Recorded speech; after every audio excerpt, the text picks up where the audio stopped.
Step into the ring and witness the electrifying world of combat sports, where fear and awe collide in the presence of the legendary Butterbean. Known as the fattest knockout artist ever, his devastating power sends shivers down the spines of even the most fearless fighters, including the mighty Mike Tyson himself. Brace yourself as we uncover the heart-pounding moments when Butterbean's sheer force left audiences breathless and opponents quaking.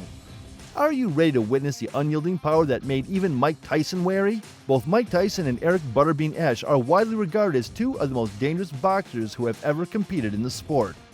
Both fighters were hard-hitting knockout specialists in the heavyweight division and rose to the top of their sport in the early 1990s when they achieved superstardom. Both Mike Tyson, who stood 5 feet 10 inches tall, and Butterbean, who measured 5 feet 11 inches, were deemed to be too short to compete in the heavyweight division. They may not have been particularly tall or long, but they more than made up for it with their overpowering power, speed, and dexterity. Due to the fact that Mike Tyson and Butterbean share so many characteristics in common, it seemed inevitable that they would eventually face each other in a monumental heavyweight fight that would be remembered for generations.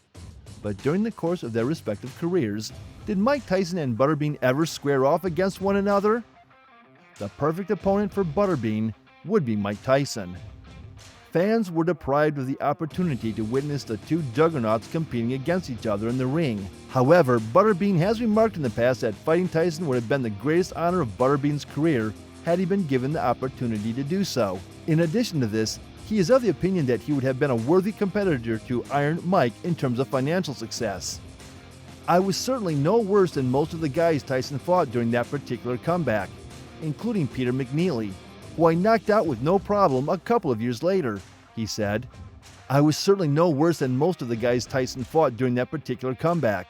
My very good friend Buster Mathis Jr., who had tremendous boxing ability on par with those of the Olympic level, but small hands that prohibited him from hitting hard enough to break an egg, demonstrated that it was possible to give Mike Tyson trouble by rushing him and forcing him to fight you on the inside. This caused Tyson a lot of problems. According to what he said to sportscasting.com, I probably could have crowded Tyson as well, since he wasn't any taller than I was, and one of us would have knocked out the other. However, Butterbean turned down the opportunity to fight Mike Tyson. There was a period of time when a super fight between Mike Tyson and Butterbean may have taken place. The one and only catch is that neither of them would have been anywhere near their athletic primes at that point in time.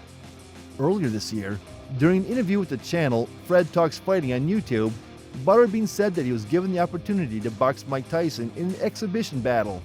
On the other hand, the brawler declined the offer, and on November 2020, former 4-division world champion Roy Jones Jr. faced Tyson instead. Why did Butterbean miss up a chance to make his fantasy fight a reality when he had the chance? The solution, in his view, is quite straightforward. He declared, "At this point, I'm completely retired. There's been a lot of speculation regarding me competing against Tyson in that fight. Everything was truly made available to me in the form of exhibition. But I know when the time has come, and I know when I'm becoming old. I have grandchildren. To be exact, I have 9 grandchildren. Right now, all I want to do is take pleasure in my life." If Butterbean had agreed to fight Tyson in 2020, they would have both been 54 years old at the time of the match. And despite the fact that a battle between Tyson and Butterbean could have grabbed so much attention and earned millions of dollars for both men, it is perhaps for the best that a matchup between the two will continue to exist only in the fantasies of fans. This legendary fighter is known for his powerful knockouts in both kickboxing and boxing. His imposing bulk weighs 300 pounds and is packed with an incredible amount of raw force. Butterbean earned the title of fattest knockout artist ever over his successful career by leaving a path of carnage in the ring. This earned him the title of fattest knockout artist ever. Let's talk about some of his most memorable battles, including his knockout victory against Peter McNeely, Doug Norris, Paul Springer, and Pat Jackson. These victories will highlight the remarkable power and talent that made him a force that needed to be reckoned with. Peter McNeely was knocked out in the first round in a memorable knockout. One of Butterbean's most infamous knockouts occurred in the first round of their fight against Peter McNeely, who was famed for being the opponent of Mike Tyson following the latter's release from prison. Butterbean knocked McNeely out. A lot of people were wondering whether Butterbean's raw power would be able to beat McNeely's agility and quickness. Thus, there was a lot of suspense leading up to the battle. However, as soon as the bell rang, Butterbean did not waste any time and launched a series of blows at McNeely in an attempt to knock him out. Within a matter of seconds, McNeely was sent falling to the canvas as a result of a vicious right hook that he was on the receiving end of. The fight was quickly stopped by the referee, who declared Butterbean the winner by way of a decisive first-round knockout. This further cemented Butterbean's image as a knockout artist. The knockout of Doug Norris, a demonstration of superiority over bodybuilding. In yet another match that will go down in history, Butterbean competed against Doug Norris, a bodybuilder who possessed an outstanding physique. Norris wanted to put his fighting prowess to the test against a fearsome opponent, and he believed that his ripped physique would give him an advantage. However, as the fight went on, it became abundantly clear that the raw force and technique that Butterbean possessed were incomparable to the strength that muscle could provide.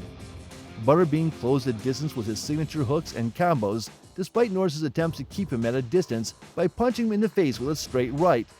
In the end, it was Butterbean's impeccable timing and persistent onslaught that secured him another knockout victory. This victory demonstrated that boxing talent and technique could triumph over raw bodybuilding strength. In just 47 seconds, a brotherly rivalry was resolved, the defeat of Paul Springer, the knockout. When Butterbean fought his own twin brother, Paul Springer, in the ring, his career reached a pinnacle that had never been seen before. This conflict between the family was stoked by Paul's questionable activity, which included sending sexually graphic images to young women while posing as his brother and using his name. Due to the elevated levels of stress, everyone anticipated that the bout would be a close and intense struggle. Nevertheless, as soon as the bell rang, Butterbean took command of the situation. After only 47 seconds, he landed a devastating blow on Paul, knocking him out and causing him to fall to the canvas unconscious. The knockout not only put an end to the sibling rivalry, but also demonstrated Butterbean's ability to remain focused and determined even when going up against someone they care about. The book Surrender to the King by Pat Jackson. Pat Jackson, who stood at an intimidating 6'5", had a record that hinted at his skills, was one of Butterbean's opponents who presented one of the more difficult challenges. Jackson attempted to leverage his height advantage as the fight went on, but Butterbean's dogged chase and powerful strikes took their toll on him, and he was eventually forced to retreat. When Butterbean accidentally knocked out the referee with one of his blows, that was a moment when things started to go in a different direction. After seeing the incredible force that the king of knockout artists possessed, Jackson made the decision not to continue the match, which resulted in Butterbean earning yet another victory. That's all for the video today. We will be right back with more. Don't forget to hit the like button and subscribe to our channel. Thanks for watching.